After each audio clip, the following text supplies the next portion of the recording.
Your loving relationship rituals, what I call your LRR. It's a bit of a mouthful, but you're going to see how useful these rituals are. You're going to understand how introducing loving relationship rituals can improve the dynamic of your couple. So why am I introducing rituals here? Well, my favorite Greek philosopher, Aristotle, once again said, "We are what we repeatedly do. Actions shape us." What do you think? Is it easier to change your thoughts and beliefs, or is it easier to change your actions and behaviors? Well, research shows us that instead of focusing on self-discipline and willpower, it is much more efficient and helpful for us to introduce rituals that get us to engage in action. We get to rewire our brain a lot faster when we actually act as opposed to try to think differently. Let me give you some examples of rituals. For example, our family, we give each other what we call a bisou and a câlin.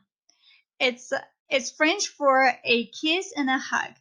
And we do that every time that one of us stays home and the other family members leave the house. So we always kiss and hug before this happens. That's a ritual. That's something we do every day. And it has this kind of sweet tenderness with it. So there's other things as well that we do as a family. Before eating, we put our hands together at our heart, we close our eyes, and we silently give thanks for our food and togetherness, like I've shared with you in the previous lesson. And then we each kiss our index finger and we touch each other's index fingers. And that's a way that we share love and thanks, and that's how, that's a way to kiss without kissing, if you will. And that's very cute, and our son really loves it.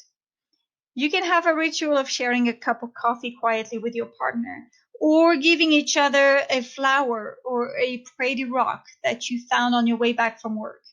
It's any kind of sign that you thought about each other, and that can create a beautiful, simple ritual for you. So the thing about rituals is that you don't want to overdo it. I'm not talking about grand gestures. I'm talking about these little acts of kindness that you do for one another. And it's best to introduce no more than 1 or 2 new rituals at any given time. And you want to wait until the ritual has become a common practice.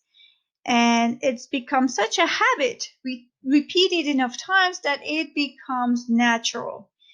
A bit like brushing your teeth. When you were kids, this is not the most natural thing to do. Kids usually don't want their teeth to be brushed.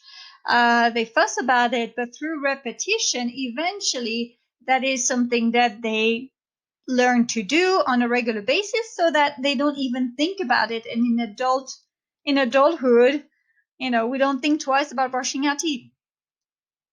So when it's become natural, this ritual, then you can start adding a new ritual that would benefit you and your relationship.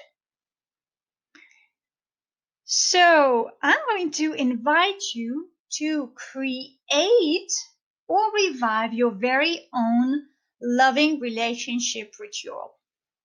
Ask yourself, what can I create as a ritual with my partner that I'm going to implement it this week, and we're going to do this together? It could be a 5-minute shoulder and neck massage that you guys give each other. It could be a 10-minute walk after dinner, holding hands.